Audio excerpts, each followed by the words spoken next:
আমরা বাঙালি বস, আর বাঙালিরা যদি না মুড়ি খায় তাহলে কি আর হয় বলো।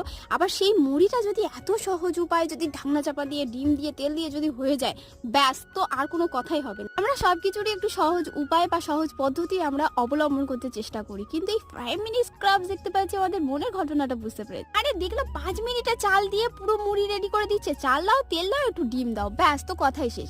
এই যে ভিডিওটা, এটা তো এক নম্বরের কথা হ্যাক্স তো অনেক সময় ট্রাই করলে আমরা দেখেছি অনেক সময় হয় না। সেই জন্য বড় জিনিসে আমার ওই যে জিনিসগুলো নিয়ে আমার সাহসী কুলোচ্ছে না, যেহেতু মা, যদি এতগুলো চাল নষ্ট করি না তাহলে আমার মারগুলার বাইরে নয় সব পিঠে পড়বে। তো সেই জন্য আমার মিনি কিচেন আছে না, তো এর ওপরেই প্রথমে আমি প্রয়োগ করলাম। চলো ধীরে ধীরে হতা হ্যাঁ কে, সেটাই আমরা দেখতে থাকবো।